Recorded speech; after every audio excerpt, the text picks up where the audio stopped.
Hey guys, welcome back to the channel Small Things.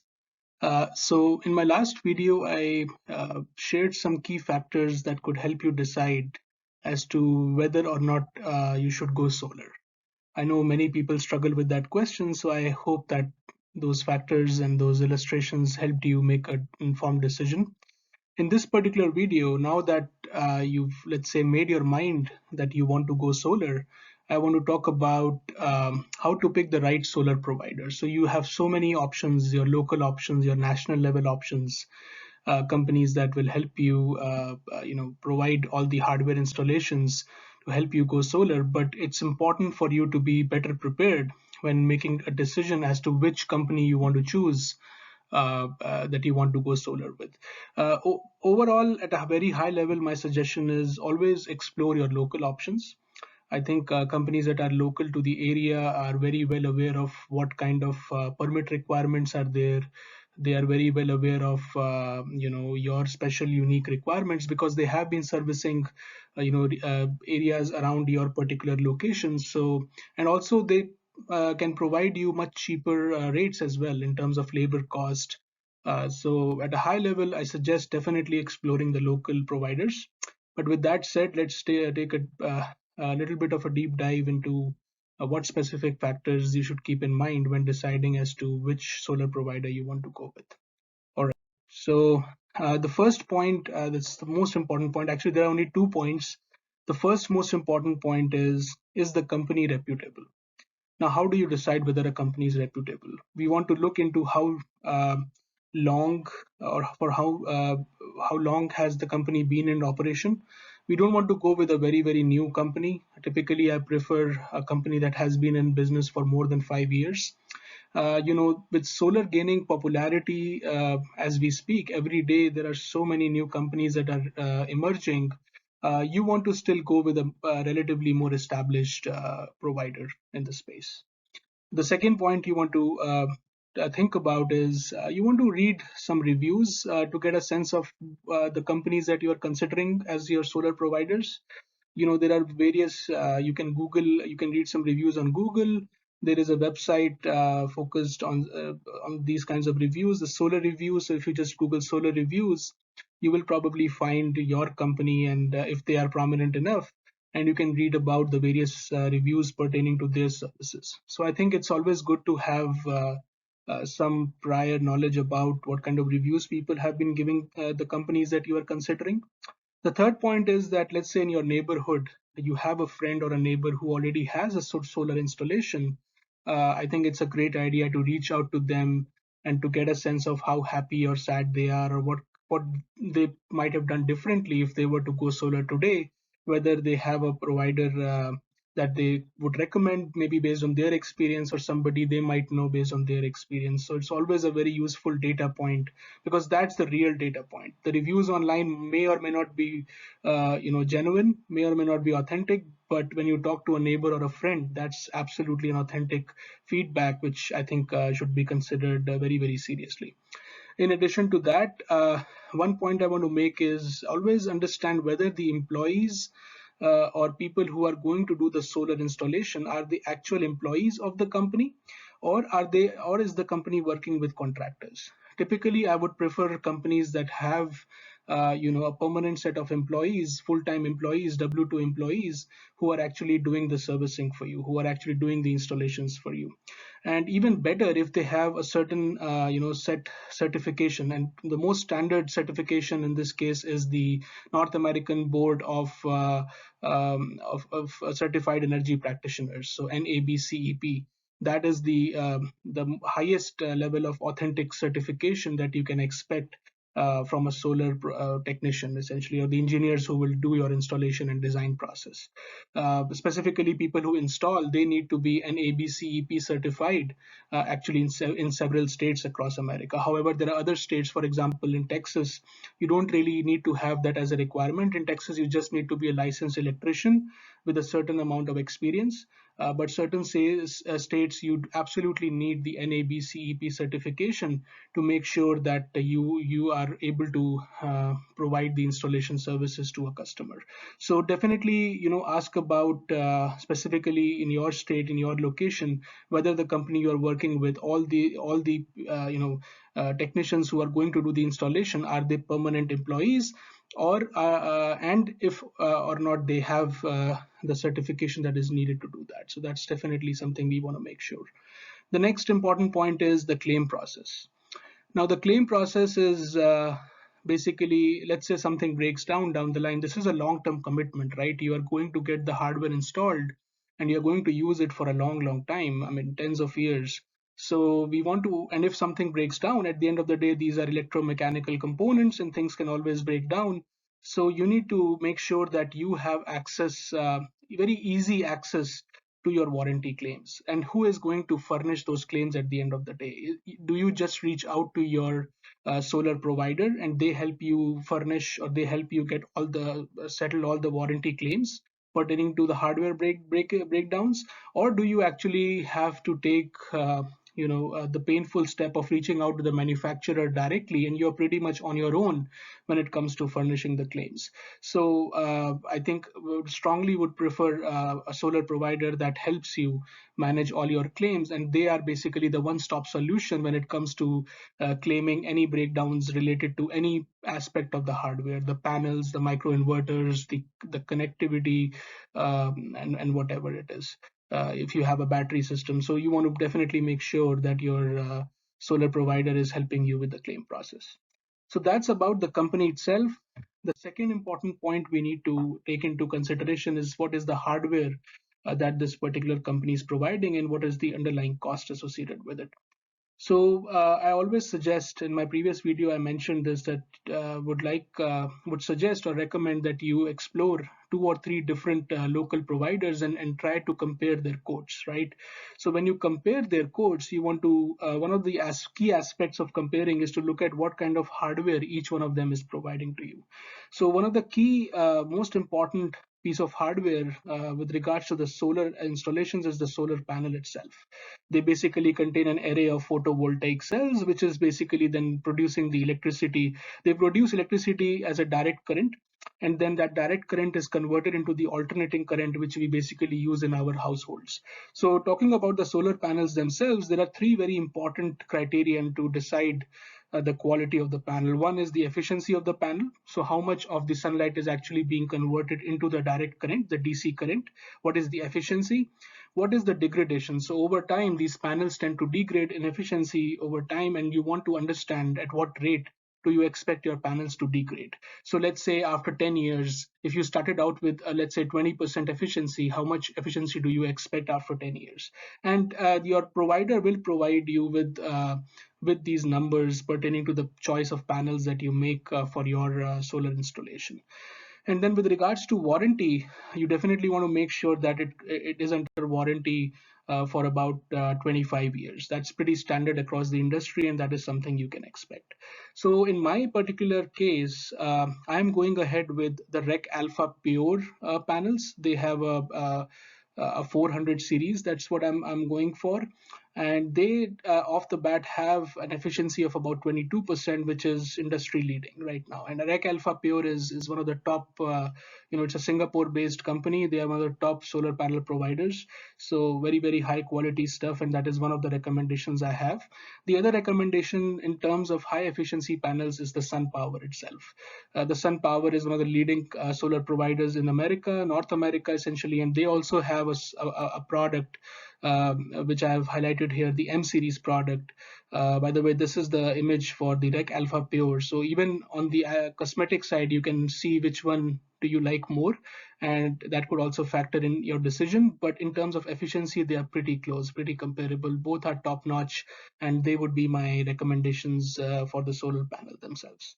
Although in my experience, based on the quotations that I have received, the REC Alpha Pure seems to be slightly more economical, and SunPower tends to be on the more expensive side. And they have their own reasons for that, because they come pre-installed with your microinverters. So one company handles both the microinverter and the panel. So sometimes that can really help offset some of the maintenance costs for the consumer. So they have a good reason to be slightly more expensive. But then I still preferred the Rec Alpha because the price difference was considerably higher than what I was expecting. So I went ahead with the Rec Alpha Pure. Now, as I mentioned, the solar panels, they produce direct current. So DC electricity is what they produce, whereas our household, we need to convert that DC into an AC, so alternating current, to be able to use in our household. And what we need to do is we basically need to couple these solar panels with what we call inverters to convert that DC current into an AC current.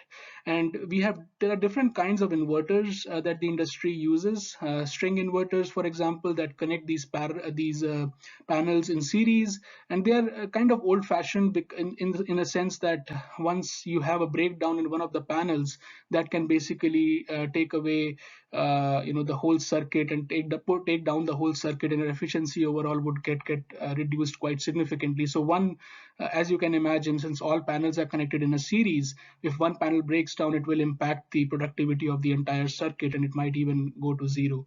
So but the advantage of string inverters is that they're very easy to maintain, and it's much less expensive to maintain, because if something breaks down, all the electrician has to do is come and fix your string inverter, and the system is back online.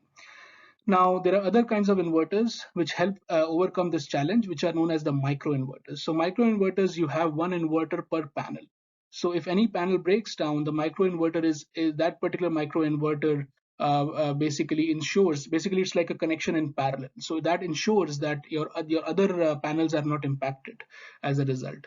So that is one of the latest technologies that people tend to prefer.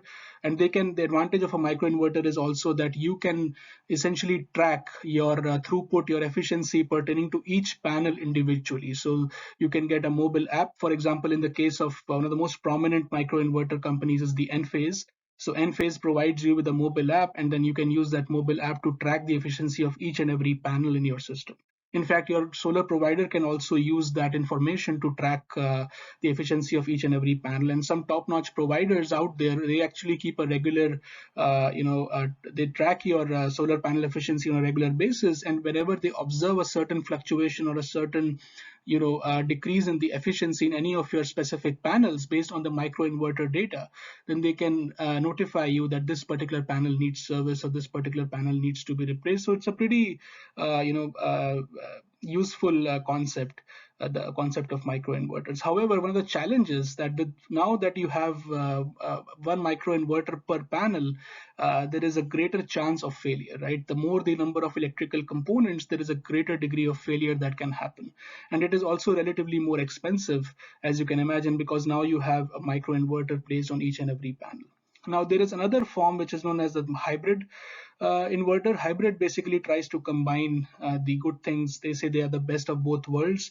So they are easy to maintain relatively compared to the micro inverters, and they also try to overcome the challenge of the whole system or the whole circuit getting offline if any one particular panel breaks down. And Solar Edge is one of the companies that has kind of really made huge strides in the area of hybrid inverters.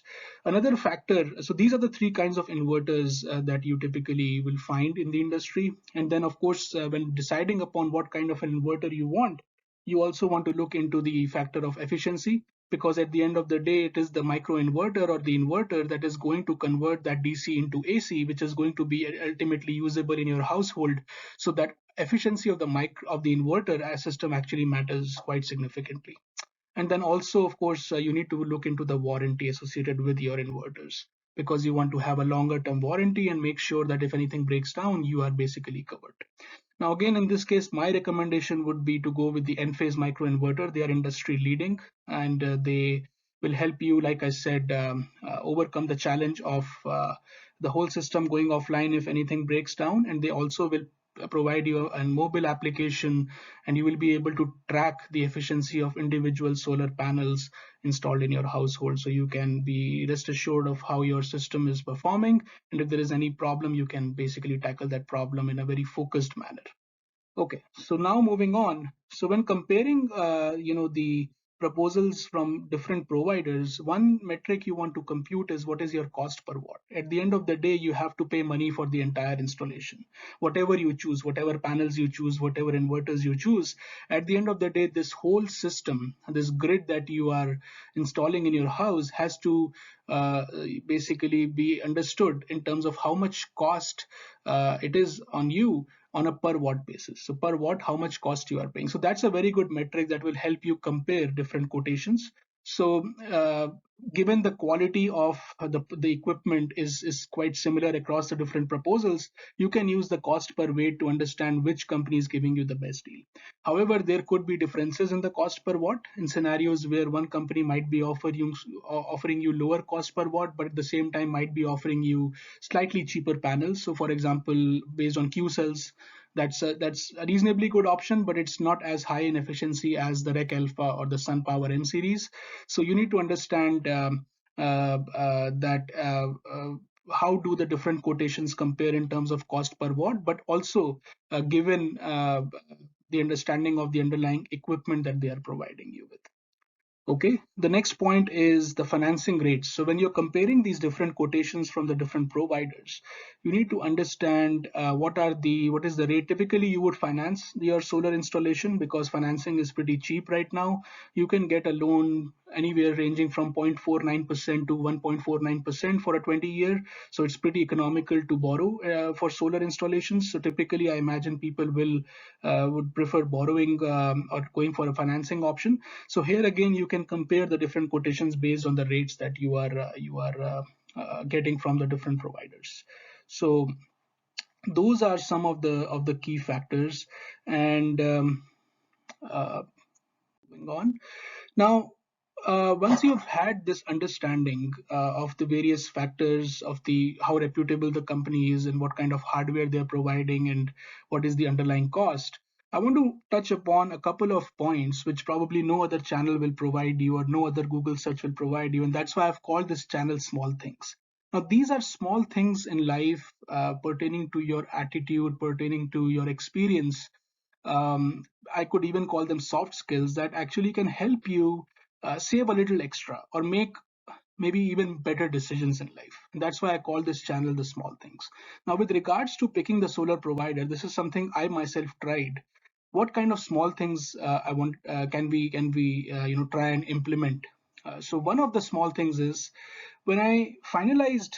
So I had quotations from three different providers, but when I finalized one of the providers, I tried to uh, basically I did sign the contract, but I also made sure that I call them a few times, ask all kinds of different questions. I made sure that I call them even slightly late in the day. I know I'm being borderline irritable here, but not too late. I would say slightly late, but just I was trying to get a sense of how responsive that company, that salesperson, or that project manager is, because at the end of the day, you are going to be dealing with that person when it comes to any complaints or any issues that you might come across. Sure, those people will not probably be around for the entire duration of your loan, but at least to begin with, you get an understanding of what kind of a culture that company has. Is the salesperson or the project manager getting very irritated when you call them? Let's say you even call them 4 or 5 times a day, right? And do they get irritated? Do they address your problem with a lot of understanding? Are they responsive when you leave a message? Let's say they're not able to pick your call, but are they responsive? So those are the kinds of things I also went ahead and kind of factored in my decision, which was, I think, very helpful, because even till date, I have observed that right now I'm, underway. The process is underway and it's at the design stage. But even at this stage, if I leave them a message or I give them a call, they are quite responsive. Though that helps reduce my anxiety about the whole process as well. And then the other, soft skill or small things that I want to share with regards to choosing the right provider is last minute negotiations. So many people, when they do their due diligence of comparing the quotes on a cost per watt basis, understanding what kind of a hardware system they are getting into, if the company is reputable or not, they kind of believe, and they are for good reason, that they have done their due diligence and hard work, and they are absolutely ready to go ahead, make a decision, and sign a contract. What I typically like to do is going one step further. Once I've made my decision, I would basically try and get the best possible deal. So I will try to negotiate as hard as possible with the salesperson. And sometimes I would even say that, look, I'm going to sign this offer right away, right on this call with you, given that you can offer me maybe an additional $1,000 discount or a $2,000 discount, whatever it might seem appropriate. But really, before you do that, make sure you have done your due diligence and you have already, arrived at a point where you think that the salesperson has given you the best possible offer. So once they've given you the best possible offer, believe it or not, they always have a little wiggling room to give you even more. So you can then use this to your advantage by saying that, look, I'm going to sign this offer right away. I'm going to make this a done deal, because in your mind you've already made your decision. You've already done your due diligence that the company is very reputable. They have, employees who are licensed, and then they are giving you top-notch hardware. So in your mind you've made the decision, but they still don't know about that, and they still want to make sure that after having addressed so many calls and after having engaged you for reasonable amount of time, they want to make sure that the deal actually goes through. So you want to take advantage of every bit of wiggling room that the salesperson can offer, and believe me, there is always a wiggling room. You may or may not think about it. So I would definitely encourage you to have that last minute negotiation. So always mention that, look, I'm going to sign this offer with you right away, given that you can offer me an additional $1,000 discount. So that doesn't hurt. The worst case scenario, they will say no, or they might come back with that with the deal that we can give you at max 500 more. Let me talk to my manager, let me see what I can figure out. So even that $500 is worth something, right? And you then go ahead with even more confidence that this was probably pushing to the limit. This is the best deal possible out there that you could have extracted from this particular provider. So that is something I wanted to share with you in terms of small things that I really value, because these small things can have a big impact in your life. And in my next video, as I make more progress in my journey of going solar, I hope to share with you what the process actually looks like, what are the different stages in the process, and I hope you'll be there to gain more value from that. And I definitely urge you to subscribe and like this video if you think you found it useful. I'm a new channel, but I really look forward to your support. Thank you.